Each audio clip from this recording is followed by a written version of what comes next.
Welcome, ladies and gentlemen, to another edition of the broadcast. It is Tuesday, October 30th, 2018. I'm your host, Josh Reeves. Thank you very much for being with me for another edition of the broadcast. Yes, indeed. Glad to be here with you and ready to get into different topics of discussion and whatnot with you here on the show tonight. Hope you're all doing well out there. I am glad to be feeling better and having my voice back. I'll tell you what. Ugh, that was gross there. This has been a really crappy month, man. I'll tell you what. Food poisoning twice and then got a little head cold. Luckily, the head cold thing was just, I knew that was only going to be temporary, though, because, like I said, wild temperature swings like that, man, they always do me in for whatever reason. But, definitely feeling better now and continuing to work on the film. The film will be here this week. Again, losing a couple of days productivity last week, plus all the other time I've lost this month. I'm not going to be able to have it out on Halloween like I'd hoped, but it will be here this week. So that's the other good news. It's just going to take me a couple extra days to get stuff finalized, and still got some more stuff I'm cutting in and cutting out and doing all that stuff, but it will be here this week. Probably looking at more like the weekend, Friday, Saturday, something like that. It will be here this week. So sit tight and get ready. That's all I can tell you. And then get ready, and you're going to be ready for Volume 3 after that, I'll tell you what. Smart decision, though, I have to say. The more I get completed on this work and the more that I get closer to the finish line, the more it becomes so apparent that making the decision to make this into Volume 2 and Volume 3 instead of one film was the smart decision. I should have made that decision before this, but yeah, doing that was definitely the smart move. So, really also because, not only because of just the sheer length and amount of time and all that stuff, but also due to it just works better that way, plain and simple. Just as far as from the standpoint of it being a film, just for the flow and the information and the sequencing and everything, it's going to make for a much better experience for it to be in two separate films. So, as I told you on the last update show, if you didn't listen to the last update show, I know sometimes people don't listen to the short shows, but I announced the new film box set collection that's going to be coming out here in a couple of months. Coming out in January, actually. And I talked about we got the pre-orders and stuff up for those now. One thing I forgot to mention on that show, if you want to hear more information, I'm not going to go through the whole spiel. I will talk about some of it here on the show, but I'm not going to go into the whole spiel since I did that on the little last update show, the show before this one. So go listen to that for more information on the box set. The thing I didn't mention that I forgot to mention on it is you have to get your orders in by December 1st. That's the date I said on the campaign page. The reason that is because I got to get everybody's orders in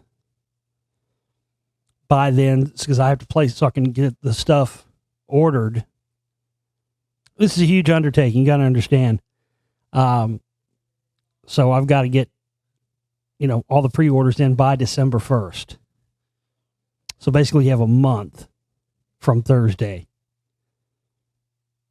So, if you want to get one of these box sets, don't procrastinate. Don't sleep on this. Get your order in as quickly and as soon as you possibly can. Because like I said, these things will sell out. They're only being made in limited edition quantities. 58 DVD collections will be made. 50 Blu-ray collections will be made.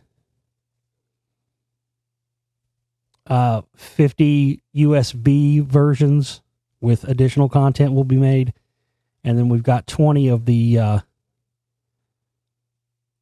super deluxe editions, which basically is like everything, but it's you get you're getting Blu-rays, a few DVDs and stuff that you won't get anywhere else, like the mini films and whatnot, and then you're also getting a USB stick with that in addition, and all the super limited edition boxes that we're only making 20 of are all going to be handmade by me. Well, if you want to get right down to it, I guess you could say all of it's handmade, but these specific little boxes are going to be unique and individual, each one.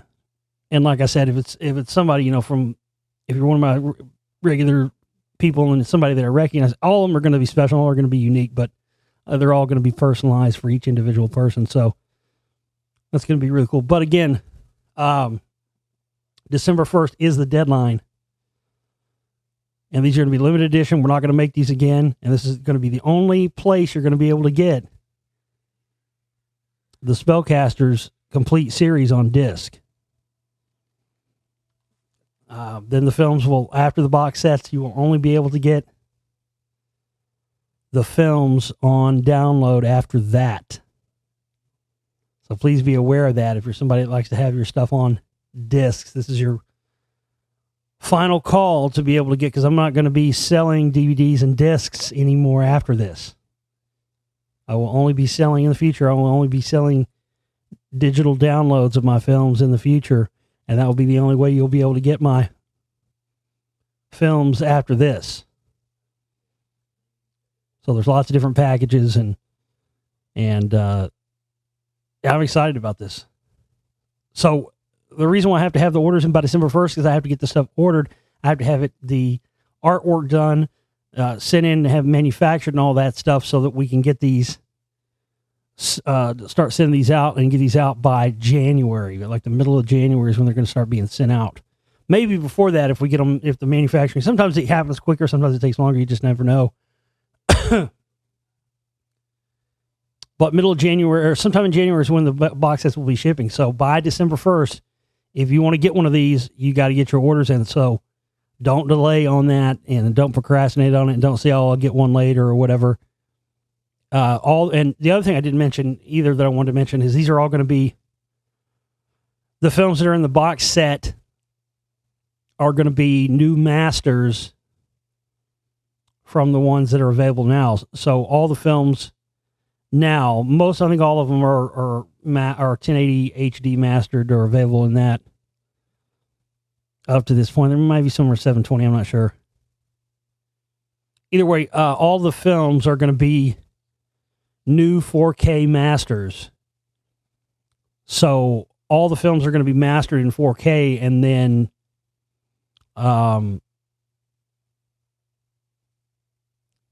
transferred into DVD, Blu-ray, digital file, all the rest of that. So the films in the box set, that's the other reason I'm doing this too, just to have them all. You know, I wanted to have all these films because, like I said, I'm moving away from the disc thing.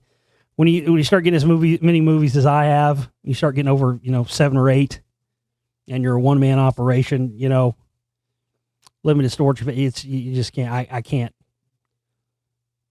have 8 different movies up on disc available. So again, this is your last chance. You'll get 8 complete films: 9/11 New World Rising, The Secret Rite Volume 1, The Secret Rite Volume 2, Lost Secrets of Ancient America Volume 1 and Volume 2,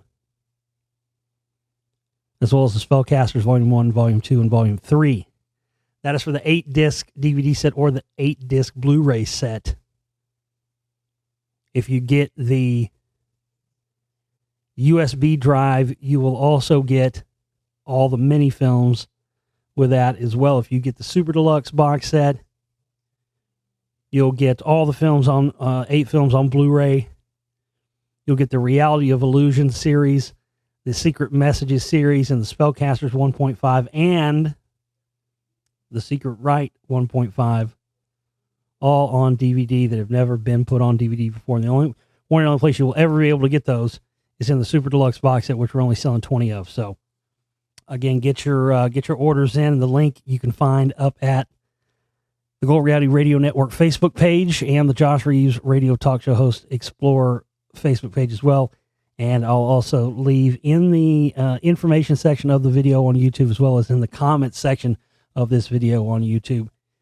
And also in the, it should be in like the information or if you have a membership archive, I'll have the link in there on the show as well so you can find it. So December 1st is the deadline, so please go ahead and start getting your orders in so you can make sure you get one of these. And they're going to be really cool. We're going to work on having some cool packaging. I've already got the boxes and everything picked out that holds 8 discs, and it's going to be really rad, man. I was also thinking about maybe trying to do something next year, maybe in the spring. Maybe trying to do like a one, I don't know. I don't know how to go. Difficulty is finding a place to do it and find a place to do it where I can have it for a long amount of time. I don't know.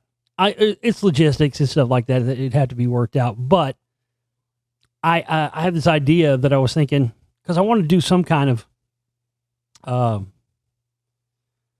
don't know, have some kind of event that coincides, maybe around the time when the box set comes out or whatever.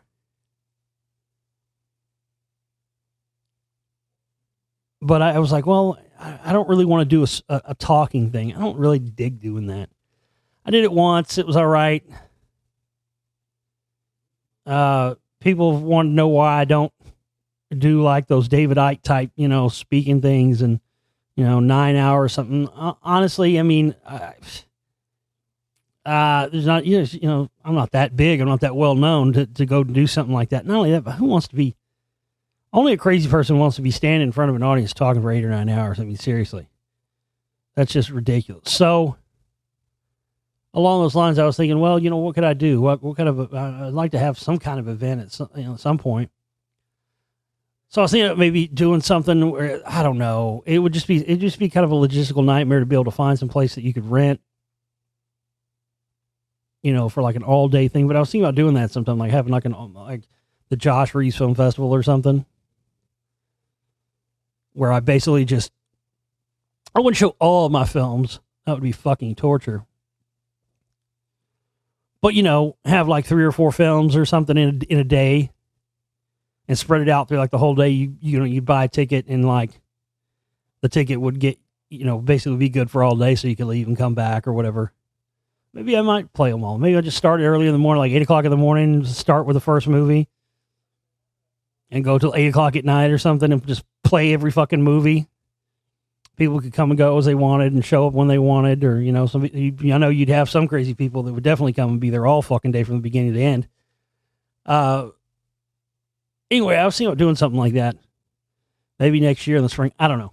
I'm just spitballing, thinking of ideas, but it would be cool to have some kind of event. And I know many of you would come from all over the country and probably even the world to come to this.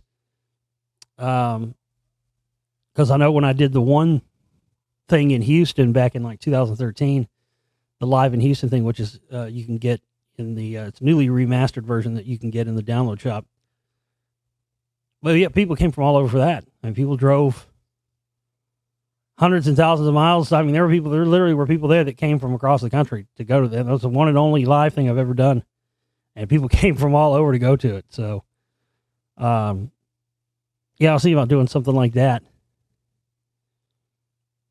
Maybe. And then, it'd just be something, make it an event. I could like do little talks between the films and whatnot. I don't know. That's just something I'm thinking about. And, that might be a cool idea. We'll see what happens. Oh, I don't even know what I want to talk about today. I made no preparations and no plans here. But I've got tons of news and stuff stacked up, piled up. I'll probably go through some of this and burn through some of this and give you my opinions on some stuff going on in the news. Don't forget as well, this is our fundraising week for the show. We got to reach our operating costs goal by 3 p.m. on Thursday, ladies and gentlemen. No later than that. We don't have any grace period like we had last month. We got to reach 100% of our goal. this week. So get your contributions in on that. And we are, God damn, we're almost there. Got to get the operating costs covered, though. That's the most important thing. So definitely go and get your contributions in there. But yeah, I'm no, I mean, sorry. It sucks. I hate to say this. I really hate to say this, but I don't even, I'm struggling to even say it. I'm stumbling saying it because I don't want to come off. I don't even want to be here doing a show right now. Not because I don't like doing the show, but I just don't want to. I don't want to be doing anything else and working on this movie right now, to be honest with you, because I'm getting so close and it's almost done. It's going to be here quick. Doing anything right now that's, I mean, not that I ever do anything that's not this fucking work. My God, I need a fucking vacation. Anybody needs a fucking vacation or break, it's fucking me. Tell you what, Jesus. I mean, I've literally been going nonstop for fucking 11 years here, folks.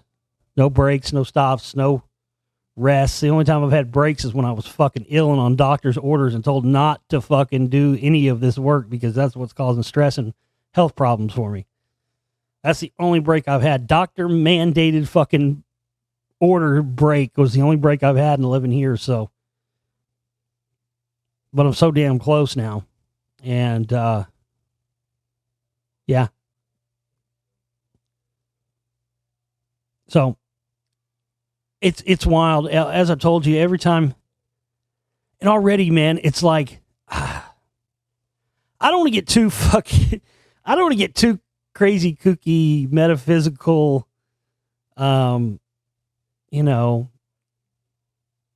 agey on you here or anything, man. But I got to be honest with you. As I've talked about before, this is the real truth, man. Every time that I'm onto something big, I get these continuous reaffirmations from whatever, from the universe, from fucking whatever you want to call it. Insane, wild synchronicities that show me beyond any shadow of a doubt that I'm on the path. I'm on the right path and I'm onto something. And every time that I have been onto something big, this has happened. When I've told the story many times. When I first started finding out about the CMP, the first week I went on air, 2007, Peter Del Scott found out about the CMP. As soon as I mean, literally from the first minute that I started digging into the research on the CMP and getting into that, the reaffirmations that I was on the right path and that I was on the track of something big started happening immediately, constantly, and nonstop. And it blew me away. Not just the information, not just finding out about the CMP, not just, again, you have this mind-blowing thing when you're first finding out about this stuff. And it is like being unplugged from the Matrix, it really is. It's a transform. You have to adjust to it. You have to readjust everything to it. But then finding out that next paradigm you thought was the truth paradigm is also just a whole other level of control. It happens again. You get your mind blown again. Because then you're thinking, my God, do we truly, there's truly hardly anything we can, or anyone we can trust. Because now we're looking at the CMP stuff. Now we're looking at all these connections. We're going, people who are purporting themselves to be truth tellers are just a whole other level of the control system. And then you find out after living with it for 10, 11 years like I have now, it's even fucking deeper than that, and even deeper than you thought it was from the very beginning when you were digging into it, when you thought it was fucking crazy. I mean, that's my life. That's where I'm at. And, I honestly didn't think it would happen a second time. I had no idea what would happen a second time. I mean, I was so entrenched with that CMP stuff for so long that once I did the Secret Right Volume 2, man, I was ready to move on to something completely different. But when I started getting towards the end of the Secret Right Volume 2, and I had already, begun doing work on the next film, The Lost Secrets of Ancient America, which was originally just supposed to be, it wasn't going to be originally called The Lost Secrets of Ancient America. It was originally just going to be called the Rockwall film, the Rockwall. Because that was all it was going to be about. That was all the information I had at that point. And as I was finishing The Secret Right Volume 2, if you watch The Secret Right Volume 2, at the very end, you'll see me mention the end of Secret Right 2 segues into The Lost Secrets of Ancient America Volume 1, because I mentioned the Rockwall at the end of at the end of Secret Right Volume 2. I mentioned the Rockwall because I had found out that about that point the connections with Congressman Ralph Hall and him being a Freemason, and the East Fork Lodge in Rockwall, and their little website that has a clip art Rockwall thing around it, and him having that 2.5 ton garnet stone, the Sanders stone. He was he being seen by inmates with him and a couple other guys heisting the thing out of the old Rockwall jail at 3 a.m. And then I find out he's counsel for national policy, and I was just going, wow, fuck, I wouldn't have ever thought there would be anybody with connections to CMP stuff with this Rockwall thing. And here's the main guy that's been trying to keep it covered up is right in bed with those guys. And then even more to my surprise, when I made Lost Secrets of Ancient America Volume 2, I find out about the connections to the Kennedy assassination and these rumors that Kennedy was coming to talk about stuff that related to extraterrestrials, possibly the Rockwall, that kind of thing. And then to find out that, about the connection to the Wades, the district attorney, and, he was the Wade in the Roe versus Wade thing, and his grandfather's the one that discovered the wall. And, when Kennedy came here, they were behind schedule on Lake Ray Hubbard, and that was, they ended up building that lake and covering up part of the wall and part of some of the old underground structures that were found. Then Kennedy gets popped, and within 2 months, a year ahead of schedule, they finish the lake, and boom, that stuff gets covered up. I mean, it was just, I didn't think it would happen a second time. And then here it is, I'm getting into this stuff. I thought this was just going to be a Rockwall film. I start doing the research and get into these mounds. Start going, well, if this is really a man-made structure, there's got to be something else found around the United States like this. And then I uncover this whole thing of all these ancient structures across the whole United States that I never knew existed, never even heard about. They never taught us about in school, man. They don't tell you there's a pyramid on the outskirts of St. Louis that's bigger in its footprint than the Great Pyramid of Giza. They don't tell you that. I went there. Got footage that went all over the country and shot footage in those Lost Secrets of Ancient America films. Spent thousands of dollars. Oh my God, you wouldn't believe the amount. I could make 10 movies on the cost it took to make those 2 movies. I can make 10 movies off the cost it took to make those 2.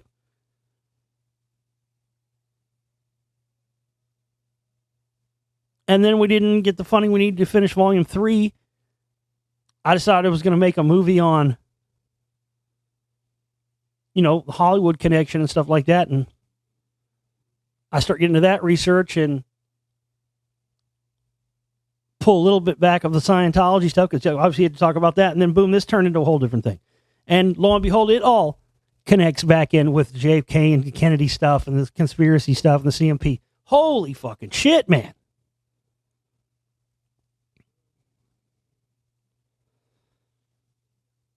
I mean, I never dreamed that when and then it's crazy. You go watch the first film I made, 9/11 New World Rising. What do I got? And that movie came out in 2007. What do I have in there?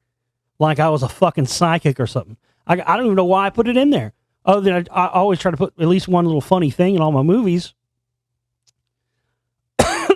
Prophetically, I have the clip of Rudy Giuliani dressed in drag with Trump motorboating his fake titties. It's mind blowing, man. That's really the thing I'm looking at, and when I'm putting together the box set and all this stuff. It's great. I never dreamed all this stuff would connect together. And then one of our listeners, Michael, sent me this article. Glenn Hughes, I don't know if you know who Glenn Hughes is. Glenn Hughes was in Deep Purple and a bunch of other bands. They call him the voice of rock. Yeah, the guy's like 70-something, 80, I don't know, 80-something years old. Still sounds phenomenal. Glenn Hughes says, I was a member of the Electric Light Orchestra for a week because I was petrified to say no to Sharon Osbourne's dad. And Sharon Osbourne and her dad, Don Arndt, feature prominently in Spellcasters Volume 2. It's a big part of this story. It's a big part of this entire film series, to be honest with you, because you won't believe how far the tentacles of those two, Sharon Osbourne and her father, Don Arndt, Sharon Arndt, that was her maiden name, wouldn't believe how far it goes. It's at the heart of this conspiracy. A week later, my mom phoned him up and said, Don, it's Sheila. Glenn can't make it. He's freaking out. And I guess this is the first time anyone has known this. Glenn Hughes says, you didn't know it. I'll blow your mind. I was in ELO for 1 week in 1972. Don Arden, legendary music impresario, and Sharon Osbourne's dad came down with Roy Wood to see me play with trapeze. And Don said, with a big cigar, I want to sign you for my new band, Electric Light Orchestra. Are you going to sign? Well, I was petrified, so I said, yes, all right, of course. A week later, my mom phoned him up and said, Don, it's Sheila. Glenn can't make it. He's freaking out. Of course, who would have known what they would have done? So where would I have fitted in? But I was in ELO for 1 minute. And basically it's talking about, he basically said yes to joining a band he didn't want to join because that's how scared everybody was of Don Arden. Like, you were scared to say no to the guy. That's why they called him the Al Capone of rock, man. And, Ashkenazi, again, another Ashkenazi Jew. Man,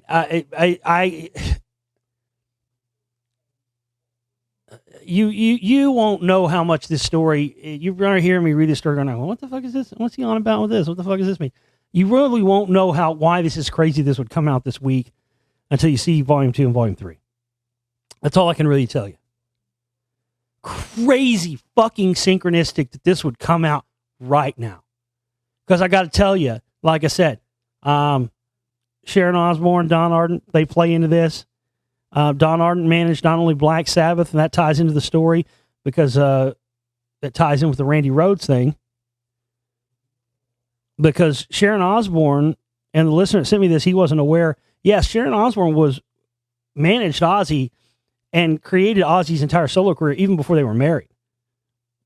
She was she worked for Don Arden, for Jet Records, for Don Arden's company.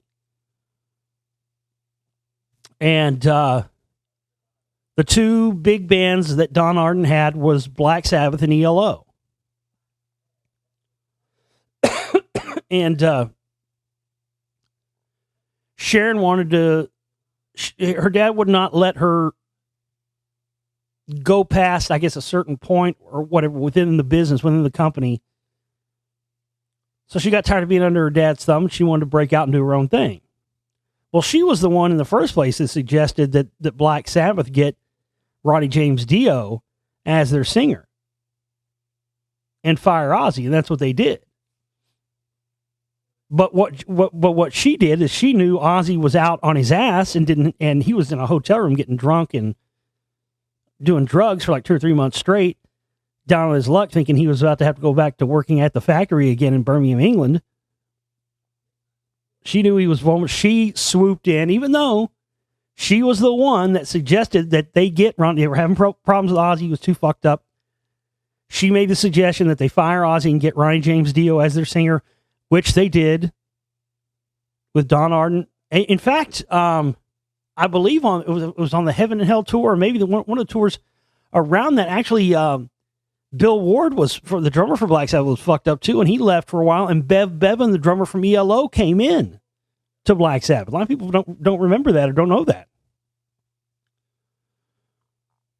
Lots of crossover, lots of connections with ELO, with Black Sabbath, and I got to tell you, the whole thing with ELO and stuff. It plays in with this whole story, this whole narrative that I'm presenting in these films. It's nuts.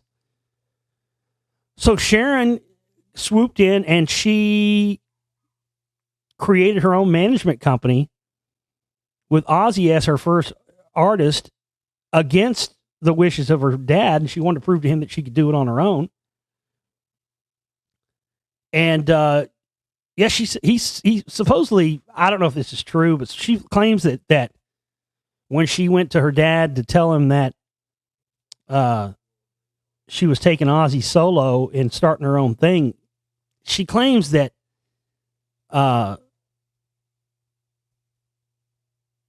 he sicked the dogs on her.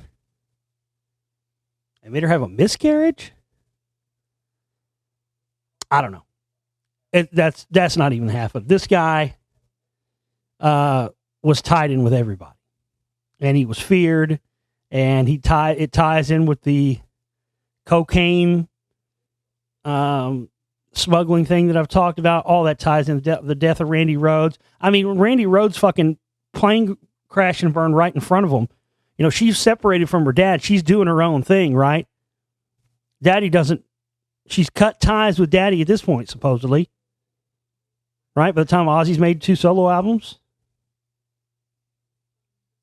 She engineered the entire thing with the plane crash. That's all I can tell you till you saw the movie. I know it sounds ridiculous. I know it sounds fantastical. That whole thing was concocted, created, and put together by Sharon. When the plane crashed and it's in flames and the people are sitting there dying, burning, did Sharon go and run to the phone and call 911 or call emergency services or call anybody else? No. What did she do? She went to the phone. This is a fact. She went to the phone and she called her daddy, Don Ardent, first. First. Before she called the cops, before she called emergency services, a plane has crashed right in front of you, feet from you, literally. People you know in it are burning alive and are dead, and you go and run and call Daddy first. Why call Daddy first? Because Daddy's the one that's got the connections to call in his people first to make sure they contain the scene and control the narrative. And again, as I've told you, as you'll see in the film, the FAA investigator on the site told Don Airey, the keyboard player for Ozzy, if it makes you feel any better, this was no accident. And the plane that they died in happened to be one of the planes they were using for cocaine smuggling. I mean, it's just... And this stuff, all this stuff is out there. And no one's ever put it together. No one's ever put it out there. No one's even made a little YouTube video. No one's ever put it together the way I have. Why? Because they're scared. The only reason, ladies and gentlemen, this is point blank, honest to God truth. The only reason that you have not seen or heard a lot of things you're going to hear in these 2 films by anyone else, I'm not even claiming I'm probably... Look, I'm not even going to say I'm sure there's probably been maybe somebody else out there that's found this stuff, maybe before me. But no one's put it in a film. No one's put it on the internet. No one's talked about it. And I can only think that's because they're scared. I mean, is it a possibility that I'm the first person in the whole entire world to find some of these connections? It's possible. But is it more possible that other people have found this stuff before, but have not put anything out about it? Because I believe that's probably more likely the truth. The shit I have found, dude, I mean, because there's a reason why nobody wants to talk about this. They're scared. These people are powerful, and they can kill you and make it look like... If they can kill JFK and cover that up, if they can kill, whoever, Randy Rhoads, Kurt Cobain, whoever, if they can kill, Randy Rhoads and make it look like an airplane accident and have the whole world believe and never question that anything shady was going on, my God, what else do you think they can do?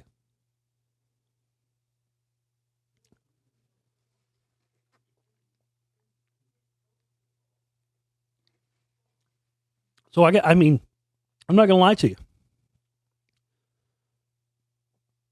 I've questioned whether or not I should even be putting this stuff out and at all myself as well. I mean, many times during the course of making this, I've sat here and gone, shit. Should I do this? Should I put this out?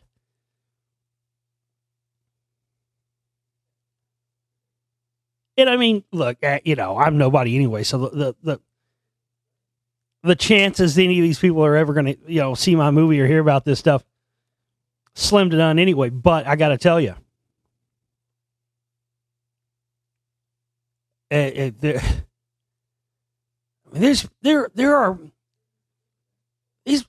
are big stars, people. There are big name people walking around, big name celebrities walking around, folks, who are murderers, who have gotten away with murder because they know that most people's perception is to even insinuate that one of these famous celebrities they know could possibly have, killed someone, committed murder. It just sounds insane to people. And they know that. They bank on that. And that's what I've done with this film is just like, look, as crazy as it sounds, here's the evidence. And believe me, I don't just grab onto one of these things or grab onto something and work backwards from it to try to prove that it's correct. I've always done the opposite of that. I've always worked trying to prove something isn't correct, end up finding 20 times more evidence in the course of trying to disprove something. Especially the stuff with the fall stuff that's going to be in Volume 3 with, the whole thing about Paul McCartney not really dying, the original not really dying, original Paul going on to be somebody else and then being replaced with someone else acting as Paul. And the person I've identified as who that person is that went on to be in a famous band. I got to tell you, it is mind-blowing how much evidence I found on that.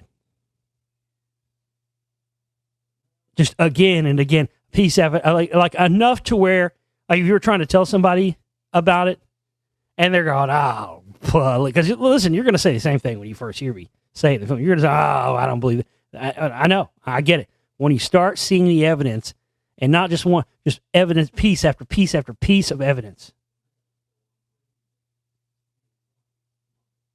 enough to where if you were telling somebody about it and they were skeptical, you go, well, look at this. And then look at this. And then look at this. And then look at this quote. And then look at this. And look at this on the back of this record.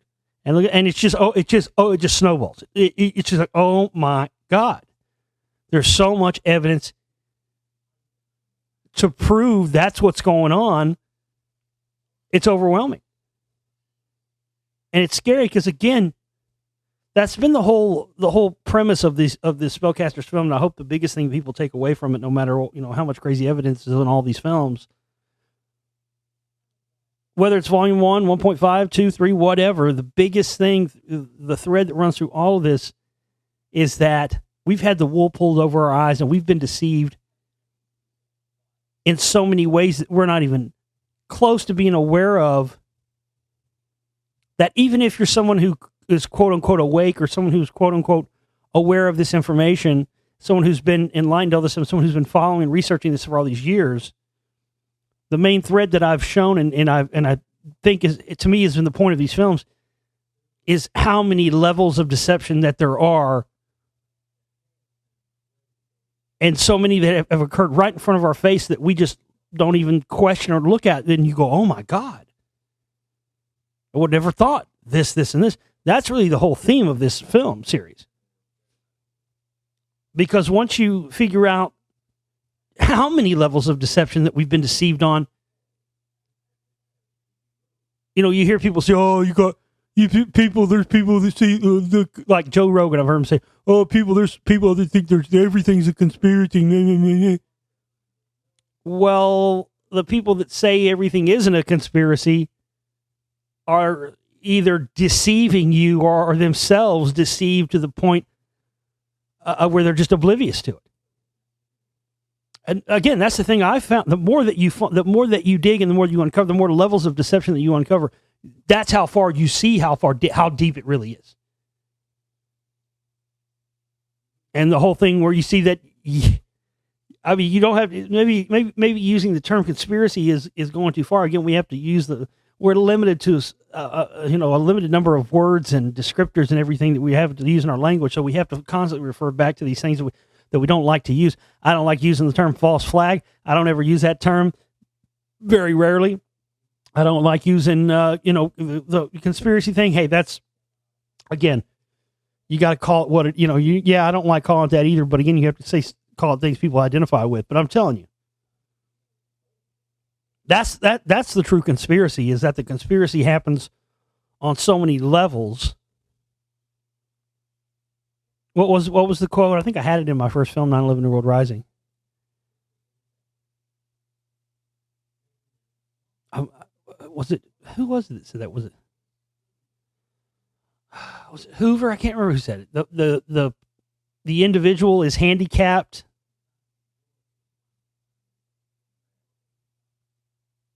by coming face to face with a conspiracy so monstrous that he dare not believe it exists. That just still rings true with me. That sums it up better than anything else. Because the more, I mean, look, I've been researching over 25 years now. Really longer than that if you want to get down to it. Most of my life. Third grade. Bermuda Triangles, UFOs, all that shit I started on in 1985, ladies and gentlemen, when I was 9 years old. Okay? That's no kid. That's no shit. And the more I research, the more I learn. Besides, the typical thing. The more you learn, the more you realize you don't know shit. Besides that, the more I find every year that to be true, is that it is so deep and far-reaching and far-encompassing, as the quote says, that the individual is handicapped by that. And then once they find out how truly monstrous the conspiracy is, they dare not believe it true. Meaning, your brain, if you get to a certain point where you just go, I'm not. A lot of people just shut down. Doesn't matter how much information you have. Doesn't matter if they don't want it, because it's too scary for them to admit to themselves that it's true. And most people don't want to come to grips with the fact that just about everything is a conspiracy. Maybe not everything, but just about. And on how many different levels the deception has gone, and for how long, and on levels that you wouldn't even think it was on. And that's the true deception. Because they've been able to weave this in at so many different levels. Like, I don't know, like people who think they say they know what's going on, yet they still are incessant crazy sports fans. I mean, how could you follow fucking professional sports knowing that it's all just a rigged, mob-controlled gambling scam? That's all it is. Has been from the very beginning. It's just an extension of the gladiatory Roman distractions. Keep them fed with bread and circuses and the rest of this stuff. It's that same kind of thing.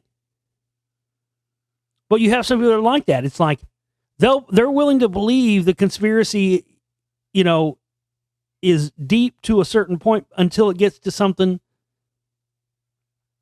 Listen, I'm the biggest I love information. I love knowledge. I love all this stuff. Music has always been my number one priority. I am a musician. I'm a music historian. I'm a music geek. But you have to be willing to, I can still listen. This is another thing that people don't get either. And I don't, you can still like somebody's music and not, listen, Ted Nugent's one of the greatest fucking guitar players that ever lived.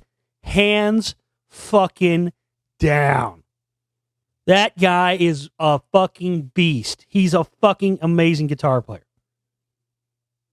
I won't deny that. But, again, He's a fucking brainwashed right-wing Christian piece of shit. Plenty of those on the left. Hank Williams Jr., he's another one. He's another one who's brainwashed. I love his music. I mean, pick one, name one. There's tons of them. You can like someone's music and still know and be aware that they're a part of the conspiracy. I know all this shit that I know now about Sharon Osbourne and Ozzy. I mean, I'm not going to go to any Ozzy concert to give that whore any more of my money, but that's neither here or there. But fucking Ozzy can't sing anyway. He should have packed it up 10 years ago. But I still, hey, listen, those first 3 or 4 Ozzy solo records, the first 5 Sabbath albums, or the first 4 Ozzy albums. That's all you need. That's all you need. You don't even have to go any further than that. Get the first 5 Sabbath albums, the first 4 Ozzy albums, everything from Ultimate Sin. That's all you need. But I'll still listen to Sabbath. I still listen to Ozzy. None of the stuff's ever going to change. That's never, all the stuff that I don't listen to the Beatles much anymore, but I still like the Beatles, I like George Harrison. But all these people, doesn't matter. That's the thing. You can, and you got to, I'm telling you this because you got to, some people need to know this. Some people need to accept this stuff in themselves. And some people understand that, yes, you can know the truth about these things and will simultaneously still be a fan of it. That's why, going back to the football thing, that's why now I occasionally watch a football game now. And again, if it's on or something, but I can watch it because I have a different perspective on it now, because I'm not watching it from the perspective of thinking that it's real or that it means anything or that it's important and that it's not rigged and it's not fake. It's kind of like wrestling. I mean, you find out wrestling's fake and say, well, it's all fake. I'm not watching that.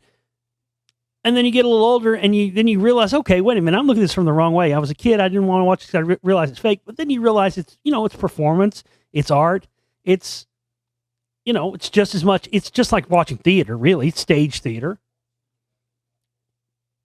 So what I'm trying to say is that a lot of people, when they start waking up to the truth about stuff, they begin to allow that to rob them of their joy. And listen, I'm not fucking saying that I haven't been guilty of that myself in the past. I have.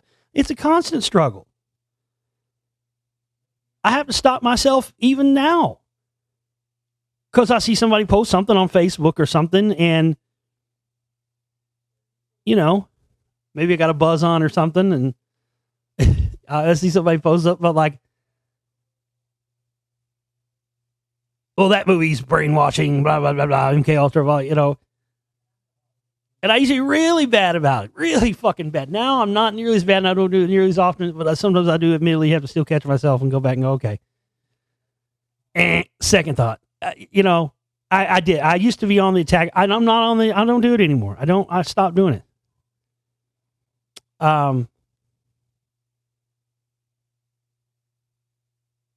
Because you can watch something and enjoy something and still know it's brainwashing and still know it's bullshit and still watch something and be entertained by it.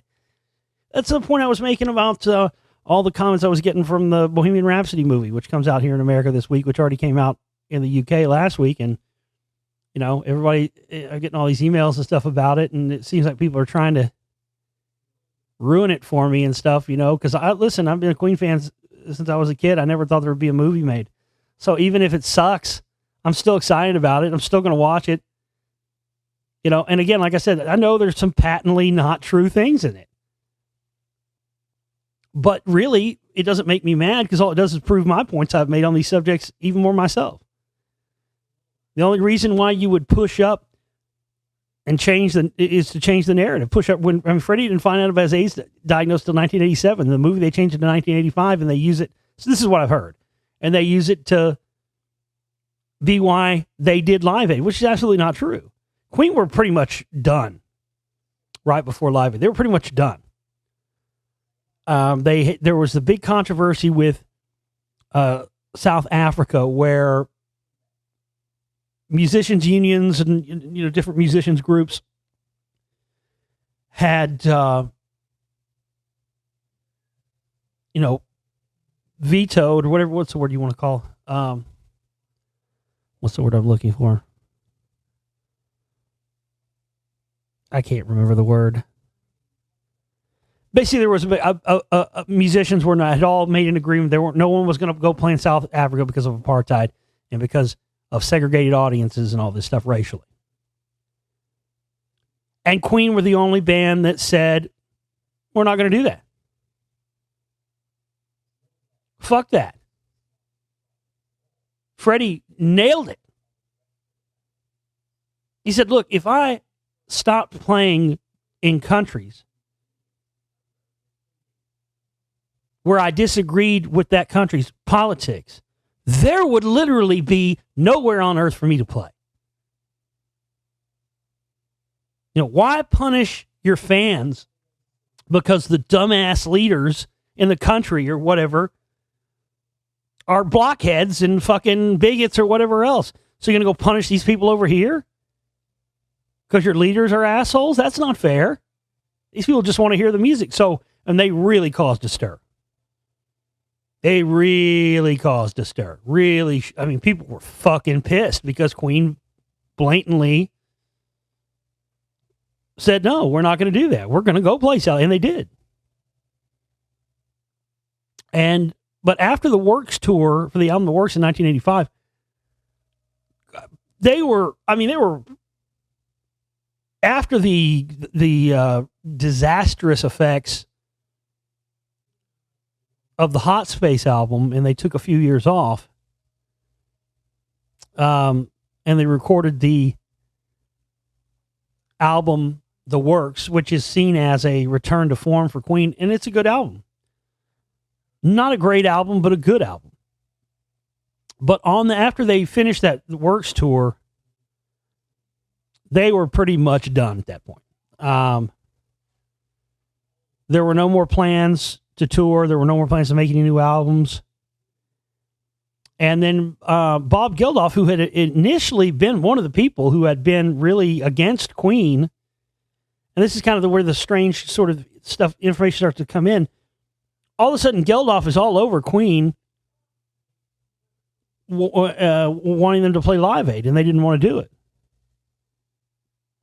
And Bob Geldof said, tell the old fag it's going to be the biggest thing it ever has been. And he insisted that Queen play it, and then they agreed to play it. And, of course, they came out and played in. But here's the thing. Queen at Live Aid is actually in many, many polls and in many, many articles that have been written. The Queen at Live Aid is consistently voted as the greatest live performance of all time.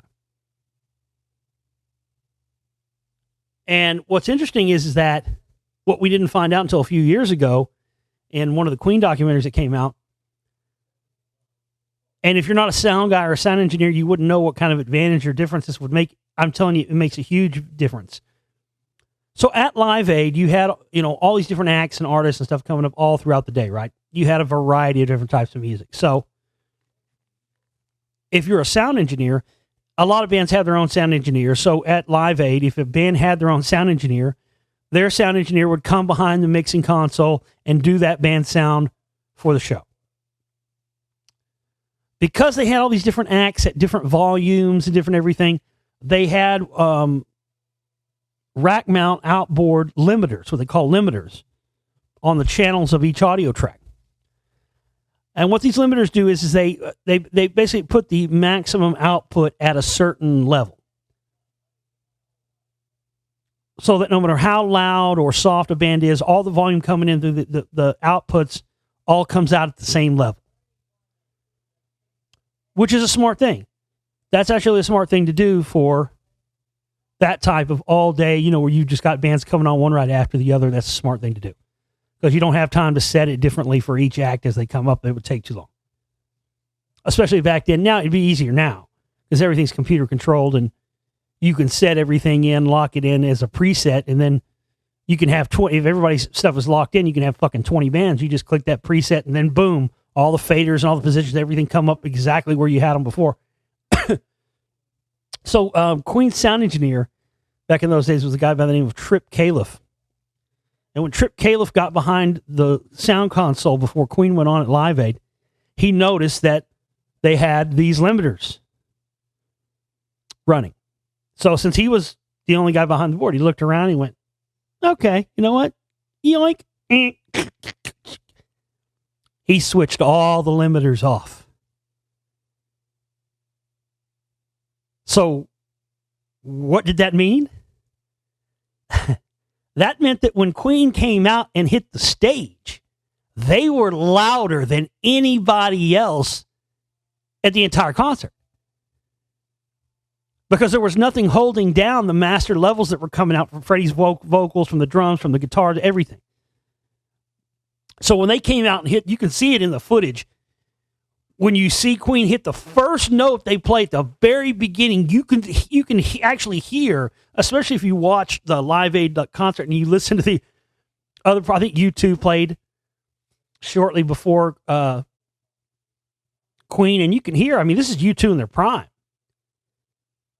And if you listen to the U2 performance and listen to the Queen performance, you can hear how, you can really hear what I'm saying with as far as the limiters go. U2 sounds like they are just pushing and fighting, trying to fucking play their guts out, and everything is just being kind of smashed down and kept low. Nothing's really breaking through with a lot of energy. Queen comes out, limiters are off, boom! Full tilt rock and roll boogie, AC30, Vox AC30 amplifiers on fucking 11, boom! Cranked. Those killer fucking songs that came right out of the gates with Bohemian Rhapsody. And just did hit after hit after hit, and yeah, that's what sealed it for them. That's what made that have such the impact, and it rejuvenated the band. They went and started recording a new record after that. They did the soundtrack for Highlander. They did One Vision, which was in the movie Iron Eagle. And then they ended up being their final tour, the Magic Tour, in 1986. And then Freddie found out about his AIDS diagnosis in 87. He informed the band in 88. Then they recorded their last two albums, The Miracle in 89 and Innuendo in 90 and 91. And then did some of what would have been the next record, which they completed and finished after Freddie passed away, called Made in Heaven. So, again, you know, I know the only reason that you say Freddie got AIDS in 85 instead of 87 is to change the narrative, change history. And why would you do that? Well, you would do that if the whole thing, as I've showed you about AIDS and Freddie, you know, the whole thing with him getting AIDS, all this stuff being aligned, all being a part of the conspiracy, the connection to the Kashiyogi thing. Look, I'm aware of all that stuff. And you need to be aware of it too. But you can also, my thing is, I'm saying you can also watch this Bohemian Rhapsody movie, even though, again, like there's one scene I saw in one of the trailers where they're doing, I think they were recording We Are the Champions or something like that, which was 77. And Rami Malek's got the fucking mustache and the cropped hair already. They didn't come until 79, man. Freddie still had the long hair, wasn't rocking a mustache during the News of the World days. Wrong. And I don't know why one of the guys in the band wouldn't say something about that. It just makes no sense. He was not rocking the clone look, gay mustache look in 70s. Not yet. In 77, he was not. He still had a clean-shaven face and the kind of, it wasn't the full long hair that he had in the early days. It was cut off a little shorter. But in the film, they show, and that's completely wrong. But again, you can still you can be informed, you can be aware, and you can also still know the truth about something. These things can coexist together. It's okay to. And I'm telling you it's okay to, so you can tell yourself that it's okay to. And it's tough, man, believe me.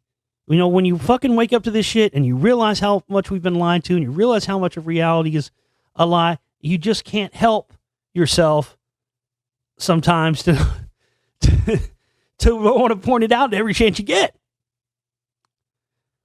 But I've been guilty about it too. I'm admitting that to you. And I still have to catch myself, and still sometimes when I'm on, I see people post stuff on fucking Facebook, and I want to, but that's also a much larger problem, I think, with social media and our society in general right now, is the whole pounce mentality.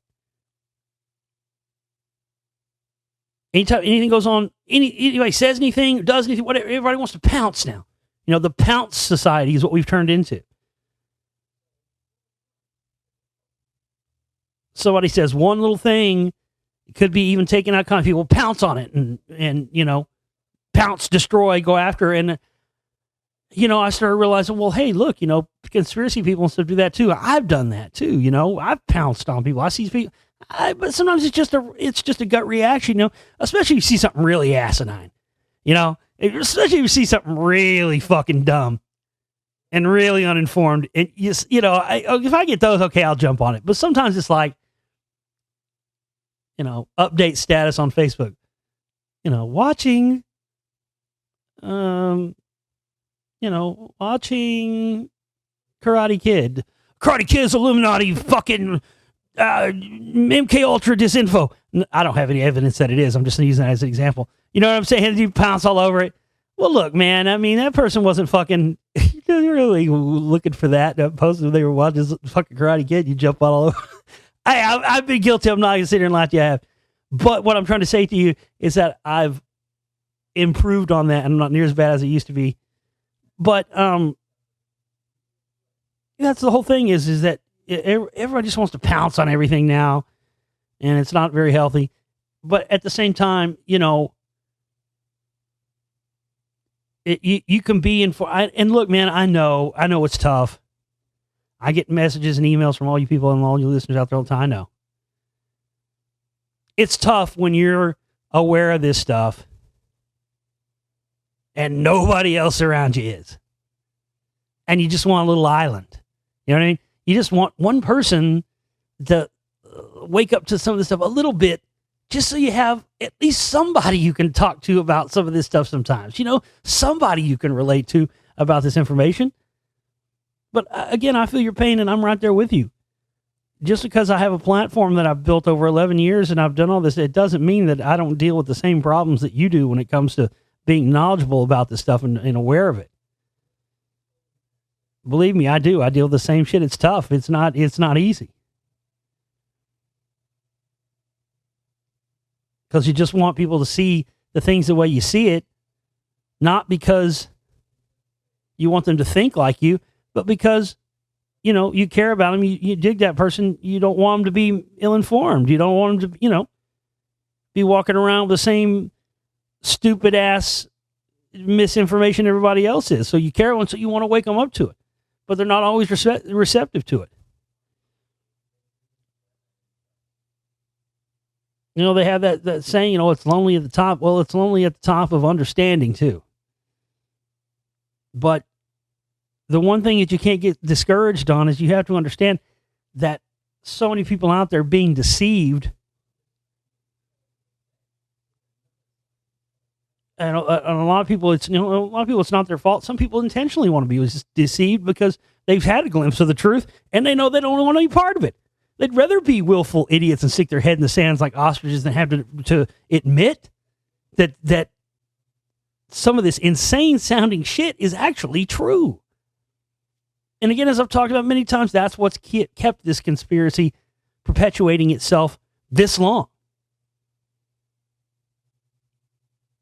The individual is handicapped with coming face to face with a conspiracy so monstrous they dare not believe it exists. That's why they've allowed certain tidbits and certain bits of this stuff to leak out, and have in fact leaked it out themselves. And that's why they leave breadcrumbs from so many of these different, whether it be false flags or whatever else. They leave little breadcrumbs just to drive people crazy and just to drive home the official narrative even more. Because when people hear the real truth about something, oftentimes the real truth is so insane that the lie sounds more believable. And this is one of the main things that has kept all this stuff perpetuating like this indefinitely. And that's all I hope to do at the end of the day with my work, is to at least try to stop some of the perpetuation of this ignorance into the future. That's it. All right. That's all I got. I'll be back here tomorrow with a special Halloween edition of the show for you guys. This is our fundraising week. Get your fundraising contributions in. We need 10 people to donate $100 each. That's it. 10 of you out there, $100 each by Thursday, and we'll get this done. And get your pre-orders in for the box set. Make that your priority. Get them in. All right. TheGlobalReality.com. I love you guys. Get your contributions in. Let's not get to red alert. And if you can contribute and you can get the box set this week, do that. If you can only do one or the other, then do one or the other. I love you. We'll see you next time. Take care.